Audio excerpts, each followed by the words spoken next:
Simplilearn welcomes you to machine learning versus deep learning versus artificial intelligence, some of the most exciting technologies evolving in today's world.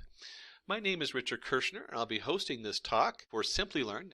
Before we start covering the basics of these three topics and how they connect and how they are different, let's just look at a few examples so we get an understanding of what's going on. Here's an example of artificial intelligence in today's world, Amazon Echo. Amazon Echo is a wonderful tool. We can go in there and you can say, hey, Alexa, what's the temperature in Chicago? And the Amazon Echo then translates that into zeros and ones and something the computer understands. Then it comes in and processes that information to identify what you're asking and what you need and where to get that information. And then it comes back and says the current temperature in Chicago is 6 degrees Fahrenheit or whatever it is at the moment. So this is a wonderful example of artificial intelligence that we're using right now today and where that's at as far as a commercial deployment. Machine learning. A machine learning example out there is Google. You're on your Google search engine. It comes up. You spend a lot of time on the first link you come into and you read the page. And Google looks at that and says, okay, he spent 5 minutes on this. Let's give it a thumbs up. And then you go to the second page and the third page, you just kind of skip over them and glance at them for a couple seconds. And Google says, I wasn't interested in those pages. Let's give them a thumbs down. So this is a good example of machine learning as it starts guessing what you like and what you don't like. So it gives you more information along what you're going to read and actually use. And then we have an example of deep learning. In this example, we have a black and white image. It comes into, in this case, a neural network. Some people like to call it a magic box because it's hard to follow all that's going on in there. There's all these different weights and connections and nodes. And then it comes out and colors the beach ball, the people, the background. What's going on in here is the black and white image goes into this neural network. And before it's ever gone in, the neural network has looked at all these different pictures on the web or wherever it pulls the data from. And it's already itemized them and kind of separated them that we have some that look like beach balls, we have some that look like people, and it programs that so that when the black and white image comes in, it goes, okay, that piece right there resembles this and all these other photos. And the neural network is able to identify that and then color the beach ball with the colors that you see on there. So it gives it this is really wonderful because they did a wonderful job coloring this picture. And that's the full setup is where the deep learning example comes in, and they usually center around neural networks. So we looked at a few examples. What's in it for you? First, we're going to talk about human versus artificial intelligence. This is very important because this is our marker. We as humans are amazing, and so we want to understand how artificial intelligence compares and what it does that it can accelerate above humans and how it can integrate with the human experience. What is machine learning and deep learning all about? Are they really all that different? We'll have a few more examples in here, and then we'll talk a little bit about types of AI and machine learning and comparing machine learning and deep learning. And finally, a glimpse into the future. Human versus artificial intelligence. Humans are amazing. Let's just face it, we're amazing creatures. We're all over the planet. We're exploring every niche and nook. We've gone to the moon. We've gone into outer space. We're just amazing creatures. We're able to use the available information to make decisions, to communicate with other people, identify patterns in data, remember what people have said, adapt to new situations. So let's take a look at this so you can get a picture. You're a human being, so you know what it's like to be human. Let's take a look at artificial intelligence versus the human. Artificial intelligence develops computer systems that can accomplish tasks that require human intelligence. So when we're looking at this, one of the things that computers can do is they can provide more accurate results. This is very important. Recently I did a project on cancer where I was identifying markers. And as a human being, you look at that and you might be looking at all the different images and the data that comes off of them and say, I like this person, so I want to give them a very good outlook. And the next person you might not like, so you want to give them a bad outlook. Well, with artificial intelligence, you're going to get a consistent prediction of what's going to come out. interacts with humans using their natural language. We've seen that as probably the biggest development feature right now that's in the commercial market that everybody gets to use. as we saw with the example of Alexa. They learn from their mistakes and adapt to new environments. So we see this slowly coming in more and more. And they learn from the data and automate repetitive learning. Repetitive learning has a lot to do with the neural networks. You have to program thousands upon thousands of pictures in there, and it's all automated. So as today's computers evolve, it's very quick and easy and affordable to do this. What is machine learning and deep learning all about? Imagine this. Say you had some time to waste. Not that any of us really have a lot of time anymore to just waste in today's world. And you're sitting by the road, and you have a whole lot of time passes by. There's a few hours, and suddenly you wonder how many cars, buses, trucks, and so on passed by in the 6 hours. Now, chances are you're not going to sit by the road for 6 hours and count buses, cars, and trucks, unless you're working for the city and you're trying to do city planning, and you want to know, hey, do we need to add a new truck route? Maybe we need a bicycle lane because we have a lot of bicyclists here, that kind of thing. So maybe city planning would be great for this. Machine learning. Well, the way machine learning works is we have labeled data with features. Okay, so you have a truck or a car, a motorcycle, a bus, or a bicycle, and each one of those are labeled. It comes in, and based on those labels and comparing those features, it gives you an answer. It's a bicycle, it's a truck, it's a motorcycle. Let's look a little bit more in depth on this. In the model here, the features we're looking at would be like the tires. Someone sits there and figures out what a tire looks like. It takes a lot of work. If you try to figure the difference between a car tire, a bicycle tire, a motorcycle tire, so in the machine learning field, this could take a long time if you're going to do each individual aspect of a car and try to get a result on there. And that's what they did do. That was this is still used on smaller amounts of data where you figure out what those features are and then you label them. Deep learning. So with deep learning, one of our solutions is to take a very large unlabeled data set and we put that into a training model using artificial neural networks. And then that goes into the neural network itself when we create a neural network. And you'll see the arrows are actually kind of backward, but which actually is a nice point because when we train the neural network, we put the bicycle in and then it comes back and says, if it said truck, it comes back and says, well, you need to change that to bicycle. And then it changes all those weights going backward, they call it back propagation, and let it know it's a bicycle, and that's how it learns. Once you've trained the neural network, you then put the new data in, and they call this testing the model, so you need to have some data you've kept off to the side where you know the answer to. And you take that and you provide the required output, and you say, okay, is this neural network working correctly? Did it identify a bike as a bike, a truck as a truck, a motorcycle as a motorcycle? Let's just take a little closer look at that. Determining what objects are present in the data. So how does deep learning do this? And here we have the image of the bike. It's 28 by 28 pixels. That's a lot of information there. Could you imagine trying to guess that this is a bicycle image by looking at each one of those pixels and trying to figure out what's around it? And we actually do that as human beings. It's pretty amazing. We know what a bicycle is, and even though it comes in as all this information. And what this looks like is the image comes in, it converts it into a bunch of different nodes. In this case, there's a lot more than what they show here. And it goes through these different layers and out comes and says, okay, this is a bicycle.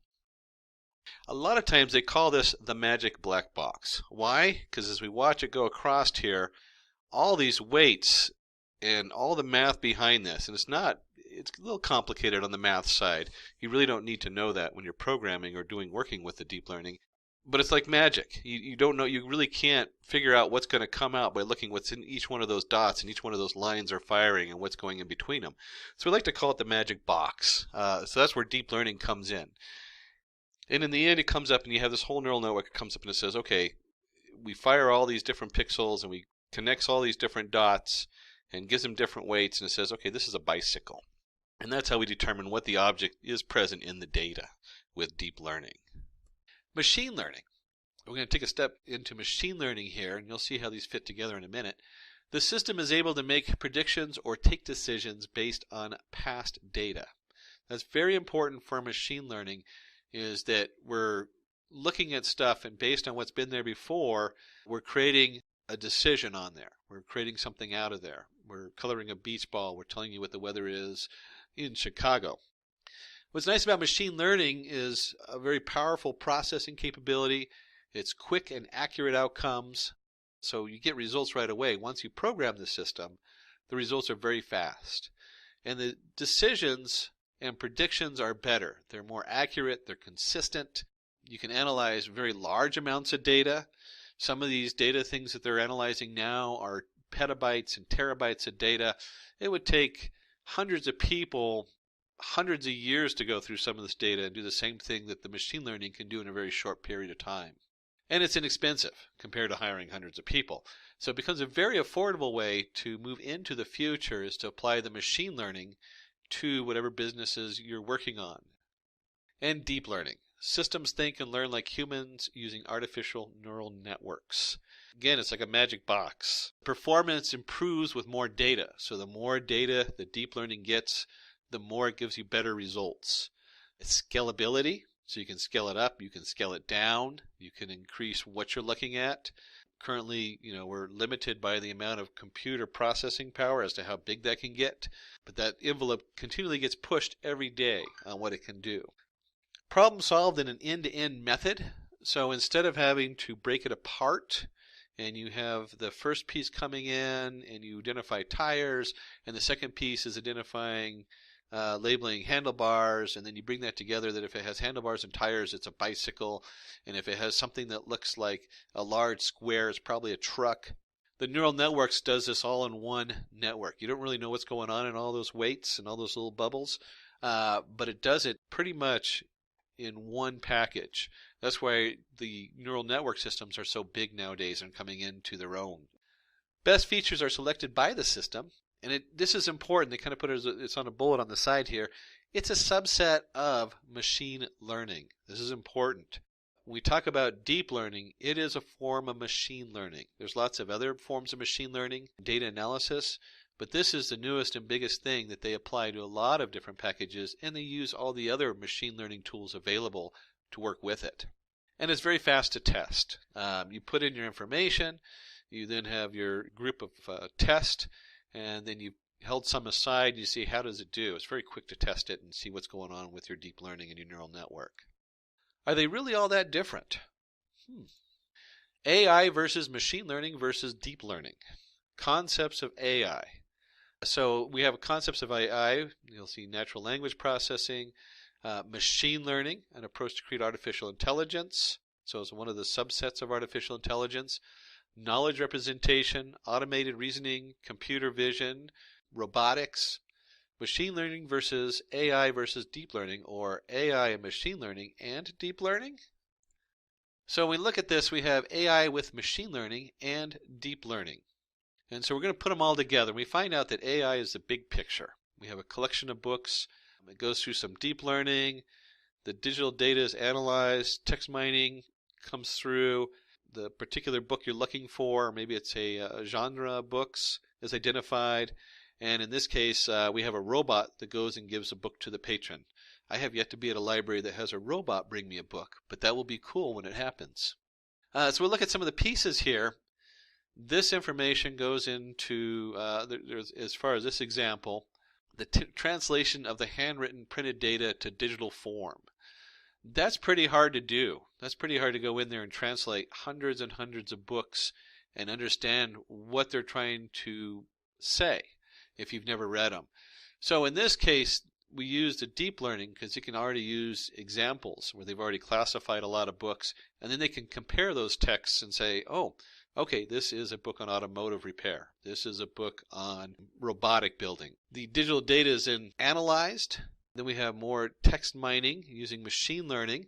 So maybe we'd use a different program to do a basic classify what you're looking for and say, oh, you're looking for auto repair and computers. So you're looking for automated cars. Once it's identified, then of course it brings you the book. So here's a nice summation of what we were just talking about. AI with machine learning and deep learning.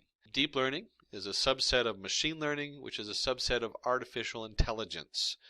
So you can look at artificial intelligence as the big picture. How does this compare to the human experience in either doing the same thing as a human we do, or it does it better than us? And machine learning, which has a lot of tools, is something that learns from data, past experiences. It's programmed. It's comes in there and it says, hey, we already had these 5 things happen. The 6th one should be about the same. And then there's a lot of tools in machine learning, but deep learning then is a very specific tool in machine learning. It's the artificial neural network, which handles large amounts of data and is able to take huge pools of experiences, pictures, and ideas and bring them together. Real life examples. Artificial intelligence, news generation, very common nowadays as it goes through there and finds the news articles or generates the news based upon the news feeds or the backend coming in, and it says, okay, let's give you the actual news based on this. There's all the different things, Amazon Echo, they have a number of different Prime Music on there. Of course, there's also the Google Command, and there's also Cortana. There's tons of smart home devices now where we can ask it to turn the TV on or play music for us. That's all artificial intelligence. From front to back, you're having a human experience with these computers and these objects that are connected to the processing. Machine learning, spam detection, very common. Machine learning doesn't really have the human interaction part. So this is the part where it goes and says, okay, that's a spam, that's not a spam, and it puts it in your spam folder. Search engine result refining, another example of machine learning, whereas it looks at your different results and it is able to categorize them as far as this had the most hits, this is the least viewed, this has 5 stars, however they want to weight it. All good examples of machine learning. And then the deep learning. Deep learning, another example is as you have like a exit sign, in this case is translating it into French, sortie. I hope I said that right. The neural network has been programmed with all these different words and images, and so it's able to look at the exit in the middle, and it goes, okay, we want to know what that is in French, and it's able to push that out in French, and learn how to do that. And then we have chatbots. I remember when Microsoft first had their little paperclip. Boy, that was like a long time ago. That came up and you would type in there and chat with it. These are growing. It's nice to just be able to ask a question and it comes up and gives you the answer. And instead of it being where you're just doing a search on certain words, it's now able to start linking those words together and form a sentence in that chat box. Types of AI and machine learning. Types of artificial intelligence. This and the next few slides are really important. So one of the types of artificial intelligence is reactive machines. Systems that only react. They don't form memories, they don't have past experiences, they have something that happens to them and they react to it. My washing machine is one of those. If I put a ton of clothes in it and they get all clumped on one side, it automatically adds a weight to recenter it. So that my washing machine is actually a reactive machine working with whatever the load is and keeps it nice, and so when it spins it doesn't go thumping against the side. Limited memory. Another form of artificial intelligence. Systems look into the past. Information is added over a period of time and information is short-lived. When we're talking about this and you look at like a neural network that's been programmed to identify cars, it doesn't remember all those pictures. It has no memory as far as the hundreds of pictures you process through it. All it has is, this is the pattern I use to identify cars as the final output for that neural network we looked at. So when they talk about limited memory, this is what they're talking about. They're talking about, I've created this based on all these things, but I'm not going to remember any one specifically.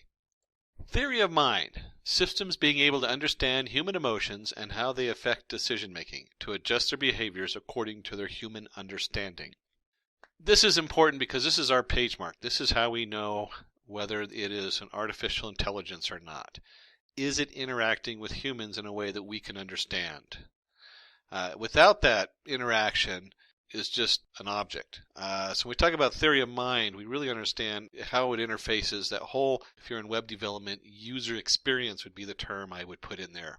So theory of mind would be user experience. How is the whole UI connected together? And one of the final things is, as we get into artificial intelligence, is systems being aware of themselves, understanding their internal states, and predicting other people's feelings and act appropriately. So As artificial intelligence continues to progress, we see ones that are trying to understand, well, what makes people happy? How would they increase our happiness? How would they keep themselves from breaking down if something's broken inside? They have that self-awareness to be able to fix it. And just based on all that information, predicting which action would work the best, what would help people. If I know that you're having a cup of coffee first thing in the morning is what makes you happy as a robot, I might make you a cup of coffee every morning at the same time to help your life and help you grow. That'd be the self-awareness, is being able to know all those different things. Types of machine learning, and like I said on the last slide, this is very important. This is very important. If you decide to go in and get certified in machine learning or know more about it, these are the three primary types of machine learning. The first one is supervised learning. Systems are able to predict future outcome based on past data. Requires both an input and an output to be given to the model for it to be trained. So in this case, we're looking at anything where you have 100 images of a bicycle, and those 100 images are bicycle. So they're preset. Someone already looked at all 100 images and said, these are pictures of bicycles. And so the computer learns from those, and then it's given another picture, and maybe the next picture is a bicycle, and it says, oh, that resembles all these other bicycles, so it's a bicycle. And the next one's a car, and it says, it's not a bicycle. That would be supervised learning, because we had to train it. We had to supervise it. Unsupervised learning. Systems are able to identify hidden patterns from the input data provided by making the data more readable and organized. The patterns, similarities, or anomalies become more evident. You'll heard the term cluster. How do you cluster things together? Some of these things go together, some of these don't. This is unsupervised, where it can look at an image and start pulling the different pieces of the image out because they aren't the same. All the parts of the human are not the same as a fuzzy tree behind them because it's slightly out of focus, which is not the same as the beach ball. It's unsupervised because we never told it what a beach ball was, we never told it what the human was, and we never told it that those were trees. All we told it was, hey, separate this picture by things that don't match and things that do match and come together. And finally, there's reinforcement learning. Systems are given no training. It learns on the basis of the reward punishment it received for performing its last action. It helps increase the efficiency of a tool function or a program. Reinforced learning, or reinforcement learning, is kind of, you give it a yes or no. Yes, you gave me the right response. No, you didn't. And then it looks at that and says, oh, okay, so based on this data coming in, what I gave you was a wrong response, so next time I'll give you a different one. Comparing machine learning and deep learning. So remember that deep learning is a subcategory of machine learning. So it's one of the many tools. And so we're grouping a ton of machine learning tools all together. Linear regression, k-means clustering. There's all kinds of cool tools out there you can use in machine learning. Enables machines to make decisions on their own based on past data. Enables machines to make decisions with the help of artificial neural networks. So it's doing the same thing, but we're using an artificial neural network as opposed to one of the more traditional machine learning tools. Needs only a small amount of training data. This is very important. When you're talking about machine learning, they're usually not talking about huge amounts of data. We're talking about maybe your spreadsheet from your business and your totals for the end of the year. When you're talking about neural networks, you usually need a large amount of data to train the data. So there's a lot of training involved. If you have under 500 points of data, that's probably not going to go into machine learning. Or maybe you have, like the case of one of the things, 500 points of data and 30 different fields. It starts getting really confusing there in artificial intelligence or machine learning, and the deep learning aspect really shines when you get to that larger data that's really complex. Works well on low-end systems. So a lot of the machine learning tools out there you can run on your laptop with no problem and do the calculations there. Where with the machine learning, you usually needs a higher end system to work. It takes a lot more processing power to build those neural networks and to train them. It goes through a lot of data. We're talking about the general machine learning tools. Most features need to be identified in advance and manually coded. So there's a lot of human work on here. The machine learns the features from the data it is provided. So again, it's like a magic box. You don't have to know what a tire is. It figures it out for you. The problem is divided into parts and solved individually and then combined. So machine learning, you usually have all these different tools and use different tools for different parts. And the problem is solved in an end-to-end manner. So you only have one neural network or two neural networks that is bringing the data in and putting it out. It's not going through a lot of different processes to get there. And remember, you can put machine learning and deep learning together. So you don't always have just the deep learning solving the problem. You might have it solving one piece of the puzzle. With regular machine learning and most of the machine learning tools out there, they take longer to test and understand how they work. And with the deep learning, it's pretty quick. Once you build that neural network, you test it and you know. So we're dealing with very crisp rules, limited resources. You have to really explain how the decision was made when you use most machine learning tools. But when you use the deep learning tool inside the machine learning tools, the system takes care of it based on its own logic and reasoning. And again, it's like a magic black box. You really don't know how it came up with the answer. You just know it came up with the right answer. A glimpse into the future. So a quick glimpse into the future, artificial intelligence, be using it to detecting crimes before they happen, humanoid AI helpers, which we already have a lot of. There'll be more and more. Maybe it'll actually be androids. That'd be cool to have an android that comes and gets stuff out of my fridge for me. Machine learning, increasing efficiency in healthcare. That's really big in all the forms of machine learning. Better marketing techniques. Any of these things, if we get into the sciences, it's just off the scale. Machine learning and artificial intelligence go everywhere.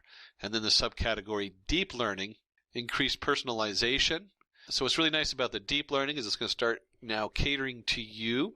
That'll be one of the things we see more and more of. And we'll have more of a hyper-intelligent personal assistant. I'm excited about that. What we have learned so far. We covered artificial intelligence. In this case, the AI versus the human. We did a lot of that, so we have a page marker of human interaction. We discussed machine learning and all their different parts, and then we discussed the deep learning aspect. We went into AI and machine learning and deep learning, how they're all subcategories of each other. Very important to remember that. Artificial intelligence is a big picture. Machine learning is a category in artificial intelligence, and then deep learning is a tool in machine learning. We talked of all the aspects in the machine learning and deep learning and how they compare, and we took a quick glimpse into the future and all the different, I'm sure you can come up with many more examples of where it's coming out in our future. But we looked at a few of them so you have some ideas of where this is going and all the different wonderful opportunities are going to come out with it. I would like to thank you. For more information, visit us at www.simplylearn.com. If you have any questions or would like to give us feedback, please use the comments down below. Thank you again and have a wonderful day. Hi there, if you like this video, subscribe to the Simply Learn YouTube channel and click here to watch similar videos. To nerd up and get certified, click here.